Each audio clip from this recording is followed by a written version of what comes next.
సాయి కృష్ణ వ్యవహారంలో SIT remand రిపోర్టులో సంచలన విషయాలు వెలుగులోకి వచ్చాయి. పోలీస్ కస్టడీలో తగిలిన తీవ్ర గాయాల వల్లే సాయి కృష్ణ మరణించాడని సిట్ తేల్చింది. అతనికి సిఐ నాగరాజు అదుపులో ఉన్నప్పుడే ఈ గాయాలయ్యాయని తెలిపింది. ఈ ఘటనపై ప్రాథమిక ఆధారాలున్నాయని పేర్కొంది. మృతుడి ఆచూకీ, కస్టడీకి సంబంధించిన వాస్తవాలను నాగరాజు మాయం చేశారని వివరించింది. ఈ కారణంగా ఇప్పటి వరకు సాయి కృష్ణ మృతదేహం కూడా దొరకలేదని తెలిపింది.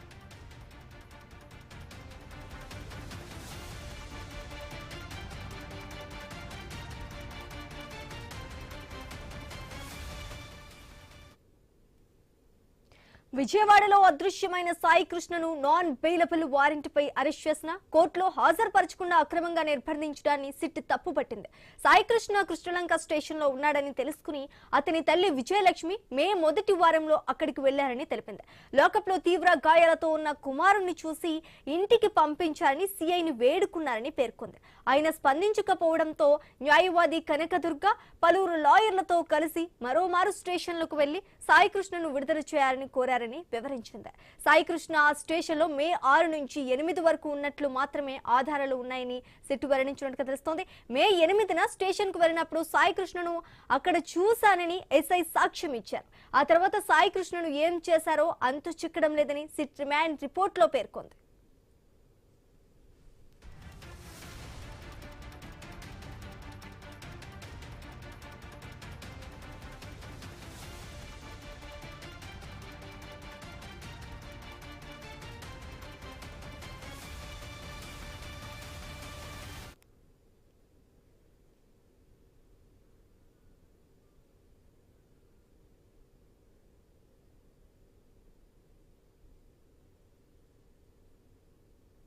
కృష్ణలంక పిఎస్ లో మే 31, జూన్ 1వ తేదీల సీసీ ఫుటేజ్ మాత్రమే ఉందని తెలిపింది. పోలీస్ కస్టడీలో ఉండగానే మరణించాడన్న అభిప్రాయానికి సిట్టు వచ్చింది. ఇప్పటి వరకు మొత్తం 17 మందిని సాక్షులుగా పేర్కొన్నారు.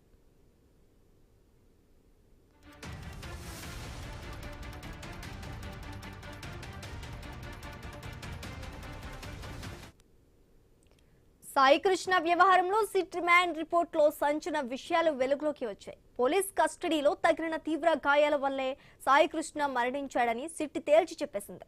అతనికి సిఐ నాగరాజు అదుపులో ఉన్నప్పుడే ఈ గాయాలయ్యాయని తెలిపింది. ఈ ఘటనపై ప్రాథమిక ఆధారాలున్నాయని పేర్కొంది. మృతుడి ఆచూకీ, కస్టడీకి సంబంధించిన వాస్తవాలను నాగరాజు మాయం చేశారని వివరించింది. ఈ కారణంగా ఇప్పటి వరకు సాయి కృష్ణ మృతదేహం కూడా దొరకలేదని తెలిపింది.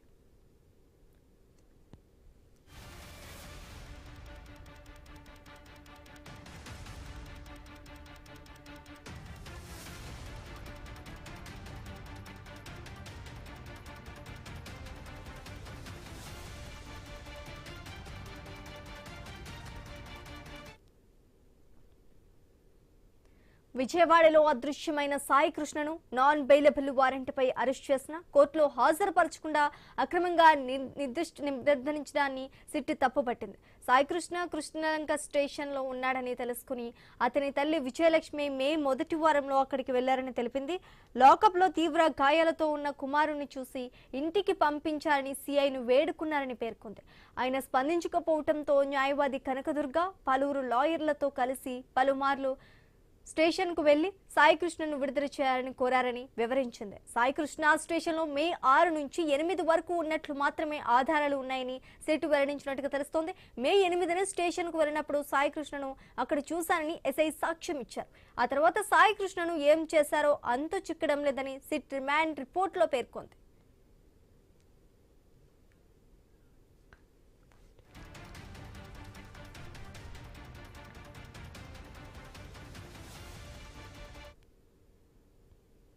కృష్ణలంక పిఎస్ లో మే 31, జూన్ 1వ తేదీల సీసీ ఫుటేజ్ మాత్రమే ఉందని తెలిపింది. పోలీస్ కస్టడీలో ఉండగానే మరణించాడన్న అభిప్రాయానికి సిట్టు వచ్చినట్టుగా తెలుస్తోంది. ఇక ఇదే అంశానికి సంబంధించి పూర్తి డీటెయిల్స్ మా ప్రతినిధి నాగేశ్వరరావు లైవ్ ద్వారా అందిస్తారు. నాగేశ్వరరావు, అంటే సిట్ రిమాండ్ రిపోర్ట్ లో సంచలన విషయాలు వెలుగులోకి వచ్చినట్టుగా కూడా తెలుస్తోంది. దీనికి సంబంధించి పూర్తి డీటెయిల్స్ ఏంటి? సాయి కృష్ణ అంశానికి సంబంధించి సిట్ దర్యాప్తులో అయితే కీలక అంశాలు రిమాండ్ రిపోర్ట్ లో అయితే బయటకు వచ్చిన పరిస్థితి అయితే ఉంది. ఏదైతే సాయి కృష్ణ లాకప్ డెత్ లోనే ముందు లాకప్ లోనే అతన్ని సిఐ నాగరాజు కొట్టి చంపేసినట్లుగా కూడా ఆ సిట్ దర్యాప్తులో చెల్లినట్టుగా చెప్తుంది. అదే విధంగా దీంట్లో భాగంగానే సీసీ కెమెరా ఫుటేజ్లు ఏదైతే కృష్ణలంక పోలీస్ స్టేషన్ కి సంబంధించి సీసీ కెమెరా ఫుటేజ్లకు సంబంధించిన కూడా ఆ మొత్తం కూడా దాదాపు నెల రోజుల నుంచి ఏదైతే ఆ మొత్తం సీసీ ఫుటేజ్ తొలగించినట్లుగా కూడా తెలుస్తుంది. మొత్తం నెల రోజుల్లో సంబంధించి 2 రోజులు డేటా మాత్రమే ఉన్నట్లుగా కూడా సిట్ అధికారులు గుర్తించారు. అదైతే ఆ ఏదైతే ఆ సాయి కృష్ణని కొట్టినప్పుడు గాయాలతో పడిపోయి ఉన్నాడు, అప్పటికే చనిపోయినట్లుగా కూడా తెలుస్తుందని కూడా అక్కడ కృష్ణలంకకు సంబంధించిన ఎస్ఐ కూడా వాంగ్మూలం ఇచ్చిన నేపథ్యం ఉంది నిన్న కోర్టులో. అయితే ఏ నాగరాజు మాత్రం ఏదైతే సిట్ దర్యాప్తులో అతనికి ఆ సిట్ దర్యాప్తులో నాగరాజు నోరు కూడా మెదపని పరిస్థితి అయితే ఉన్నట్లుగా తెలిసింది. ఏదైతే మొత్తం తనకు తెలియదు అనే అంశమే తీసుకొచ్చి మాట్లాడినట్టుగా కూడా సిట్ అధికారులు నిన్న కొంతమేర ప్రస్తావించిన నేపథ్యం ఉంది. అయితే మొత్తంగా దాదాపుగా ఈ యొక్క కేసుకు సంబంధించి ఫస్ట్ గా సిఐ నాగరాజును విఆర్ కి పంపించారు. తర్వాత ఏదైతే ముఖ్యమంత్రి చంద్రబాబు అదే విధంగా ప్రతిపక్షాల్లో ఆ గొగ్గోలు హడావుడి చేయటం, దాంతో సిఐని సస్పెండ్ చేశారు. తర్వాత ఏదైతే చంద్రబాబు నాయుడు దీనికి సంబంధించి మీకు న్యాయం చేస్తామని తన తల్లిని ఇంటికి పిలిపించుకున్న నేపథ్యంలో హామీ ఇచ్చిన నేపథ్యం ఉంది. ఈ నేపథ్యంలో కూడా సిట్ దర్యాప్తు వేశారు. అయితే సిట్ దర్యాప్తులో చాలా వరకు వెలుగు చూసిన పరిస్థితి అయితే ఉంది. అయితే ఏదైతే సిఐ నాగరాజు వెనక సిఐ నాగరాజు ఒక పాత్రే కాకుండా ఇంకా అతని వెనకమాల ఇంకా మరికొంతమంది కూడా ఉన్నారనే అనుమానాలు అయితే సిట్టు అధికారులు గుర్తించినట్లుగా కూడా తెలుస్తుంది. కానీ అది బయటికి రాని పరిస్థితి అయితే ఉంది.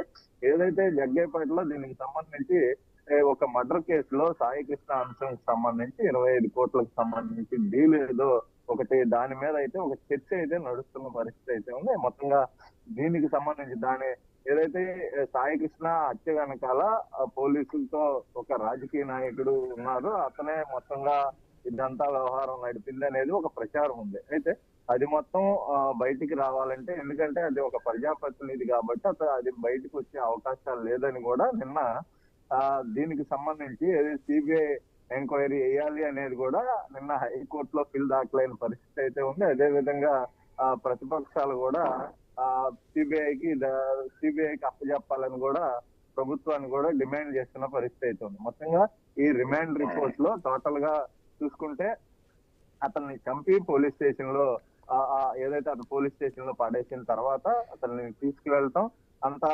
4-5 చోట్లకు కూడా అతను ప్రైవేట్ వెహికల్ లోనే తిప్పటం, ఇవన్నీ కూడా జరిగిన పరిస్థితి అయితే ఉంది. ఏదైతే సిఐ నాగరాజు అతను కొట్టడం వల్ల అతనితో పాటు కూడా ఇంకా మరికొంతమంది సిబ్బంది అతని మీద కొట్టారు అతన్ని అనేది ఒకటి తెలుస్తుంది. కానీ అతన్ని అసలు ఎందుకు కొట్టారు అంత ఏదైతే కోర్టుగా అతన్ని తీసుకొచ్చినప్పుడు కోర్టుకి సరెండర్ చేయాలి. అయితే అది జరగకుండా అతన్ని స్టేషన్ లో ఎందుకు కొట్టారు? దాదాపు 40 రోజుల పాటు అసలు అతన్ని కనపడకుండా చేయడం వెనక అసలు ఎవరికి కూడా అర్థం కాని విషయం. అదే సిట్కి కూడా దీంట్లో కొంతమేర తెలిసినట్టుగా కూడా తెలుస్తుంది. ఇందాక చెప్పినట్లుగా రాజకీయ కోణంగా కూడా చూడాల్సి వచ్చే అవకాశాలు ఉన్నట్లుగా కూడా తెలుస్తుంది. దీనికి మొత్తంగా సిబిఐ ఎంక్వైరీ చేస్తే దీనికి సంబంధించి మొత్తం పూర్తి డీటెయిల్స్ వచ్చే అవకాశం ఉంది. అయితే మొత్తంగా సిఐ నాగరాజు తనని చంపినట్లుగాను, అదే విధంగా కొడితే చనిపోయినట్లుగా చెప్తున్న పరిస్థితి నేపథ్యం ఉంది. అయితే నిన్న దీనికి సంబంధించి సిఐ నాగరాజుకి 14 రోజులు రిమాండ్ విధించడం జరిగింది.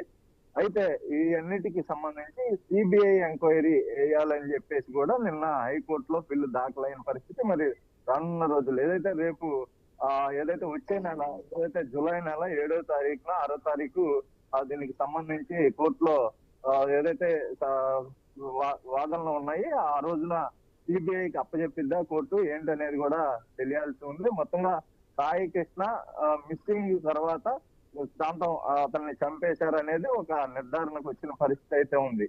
మొత్తంగా మరి చంపేశారని తెలిసింది. ఇప్పుడు వాళ్ళ తల్లి కూడా, సాయికృష్ణ తల్లి కూడా చాలా తీవ్ర అస్వస్థతకు గురైనట్టు కూడా మనకు తెలుస్తుంది. చాలా ఆవేదన చెందుతున్నారు.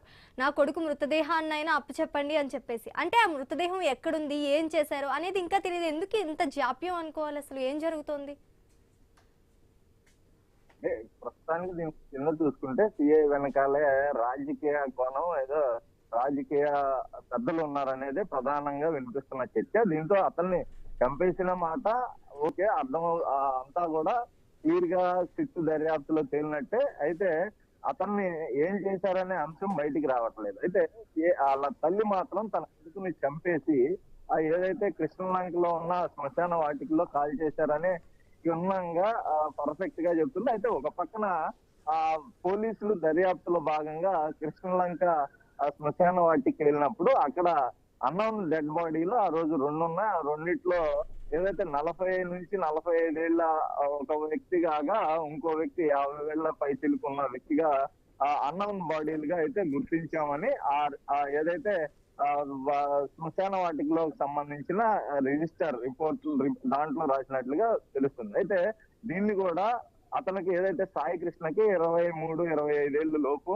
ఉంటాయి. అయితే దీన్ని తెలియకుండా ఉండేందుకు ఆ ఏజ్ డిఫరెన్స్ అక్కడ చూపిస్తే గుర్తించకుండా ఉండేందుకు కూడా దీన్ని పరంగా రాపిచ్చారనేది ఒకటి నడుస్తున్న పరిస్థితి అయితే ఉంది. ఏదైతే వారి తల్లి చెప్పిన విధంగా అయితే ఏదైతే ఆ కృష్ణలంక ఆ శ్మశాన వాటికలోనే తన కొడుకుని కాల్ చేశారనేది ప్రధానంగా అని చెప్తుంది. అదే విధంగా అక్కడ కృష్ణలంక ఏదైతే శ్మశాన వాటికి సీసీ ఫుటేజీలు కూడా చూశారు, కానీ ఆ సీసీ ఫుటేజీలు పని చేయట్లేదు. అక్కడ కెమెరాలే అసలు అది అక్కడ ఒక మిస్టరీగా కనిపిస్తుంది. ఎందుకంటే అక్కడ అసలు కెమెరాలే లేవని చెప్పారు. ఒక కెమెరానే ఉండేది, ఆ కెమెరా కూడా పని చేయట్లేదు అంతకుముందు. తర్వాత ఇప్పుడు మొత్తంగా ఈ రోజు ప్రస్తుతం వెళ్ళాము ఆ శ్మశాన వాటికి దగ్గరికి. ఆ రోజున కొత్త సీసీ కెమెరాలు అక్కడ ఏర్పాటు చేసి ఉన్నాయి. అంటే అంతకు ముందు ఏం జరిగింది ఏంటి అనే అంశం తెలియట్లేదు అని చెప్తారు. మళ్ళీ సీసీ కెమెరాలు ఉన్నాయి చెక్ చేయండి అనేది ఒక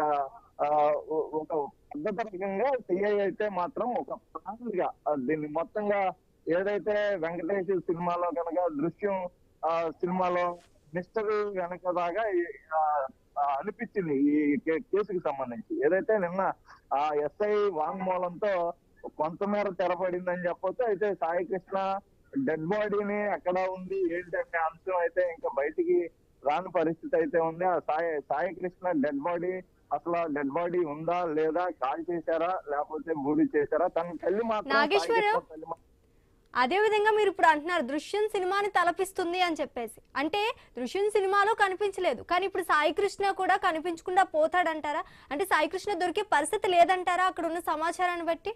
అంటే సిట్ కనిపెట్టే అవకాశం లేదంటారా? సిట్ గానీ, అధికారులు గానీ, ప్రభుత్వం గానీ, పోలీసులు గానీ? ఏదైతే సాయి కృష్ణ మిస్సింగ్ ఎలా అతన్ని ఇప్పుడు ఒక పోలీసులు నేరస్తులను పట్టుకునేప్పుడు నేరస్తులు ఎలా తప్పించుకోవాలనే అంశంతో ముందుకు వెళ్తా ఉంటారు. వాళ్ళని చూసి ఉన్న పోలీసులు ఏదైతే వాళ్ళలాగానే వీళ్ళు చేశారని కూడా చాలా వరకు బయట ప్రజలకు అర్థమైపోయిన పరిస్థితి. ఒక దొంగలు చేయాల్సింది పోలీసులే చేశారనేది ఒకటి కనిపిస్తుంది. ఏదైతే దృశ్యం సినిమాలో అట్లాగే వెంకటేష్ సినిమాలో చూసుకుంటే అట్లాగే ఆ బాడీని ఎప్పటికప్పుడు మారుస్తున్నట్లుగా ఏదో జరిగిపోతా ఉండేది. కానీ ఇక్కడ రియల్ గా అయితే కనిపిస్తుంది సాయి కృష్ణ కూడా అంతే పరిస్థితి తలెత్తిందని కూడా చెప్పొచ్చు. ఎందుకంటే సాయి కృష్ణ అసలు బాడీ లేకుండానే మాయమైపోయింది. ఇప్పుడు కోర్టులకు కూడా ఆధారాలు లేకపోతే కోర్టు కూడా ఏం చేయలేని పరిస్థితి ఉండింది. అదే విధంగా సాయి కృష్ణ తల్లి కూడా ఇదే అంశం ప్రస్తావిస్తున్నారు. ఏదైతే సుగాలి ఏదైతే తెనాలికి సంబంధించిన ఒక పాపను కూడా దీనికి సంబంధించి చంపేసిన తర్వాత ఇది సిబిఐ కూడా అప్పచెప్పినా కూడా తేలకపోతే దాన్ని కేసు క్లోజ్ చేసిన పరిస్థితి అయితే ఉంది. ఏదైతే కోర్టుకి కావాల్సింది సాక్ష్యాలు కాబట్టి ఈ సాక్ష్యాలు మాయం చేస్తే కాకపోతే ఇంకొక సంవత్సరానికైనా మనం బయటపడి ఉద్యోగం చేసుకోవచ్చు అనే అంశం తీసుకున్నారు బయట వినిపిస్తున్న పరిస్థితి అయితే ఉంది. మొత్తంగా చూసుకుంటే సిఐ నాగరాజు దీనికి సంబంధించి ఒక పగడ్బందీగా ఈ యొక్క ఏదైతే ఆయన కొడితే చనిపోయాడా లేకపోతే కావాలని చంపేశాడా అనేది పక్కన పెడితే సాయి కృష్ణ మృతదేహాన్ని మాయం చేయటం వెనక మాయం చేయటంతో పాటు అనేక అంశాల్లో ఆయన ఒక ముద్దాయిగా అయితే పరిస్థితి అయితే ఉంది. అయితే పోలీసులే ఈ విధంగా చేస్తే సామాన్యుల పరిస్థితి ఏంటి అనేది బయట వినిపిస్తున్న మాట. ప్రజలు కూడా పోలీస్ స్టేషన్లకి వెళ్ళాలంటే కూడా భయపడే అవకాశాలు ఉన్నట్లుగా కూడా బయట ప్రజలు కూడా చెప్పుకుంటున్న పరిస్థితి అయితే మనకు కనిపిస్తుంది.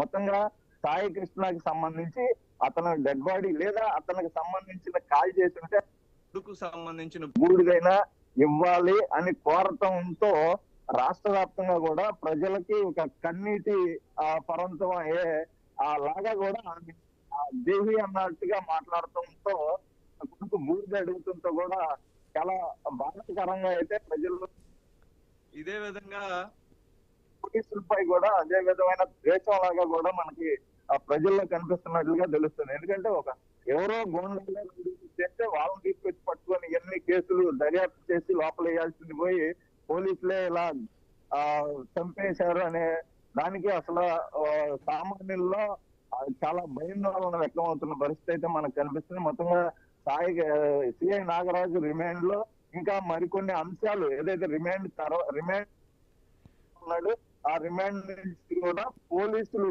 అతన్ని మళ్ళీ విచారించే అవకాశం ఉంది. పోలీసులు హ్యాండ్ ఓవర్ చేసుకుని విచారించే అవకాశం ఉన్నట్లుగా కూడా ఉంది. అదే విధంగా సిఐ నాగరాజుకు సంబంధించిన అంశంలో ఈ కేసును సిబిఐకి అప్పచెప్పాలని నిన్న ఏదైతే హైకోర్టులో ఫిల్ దాఖలైన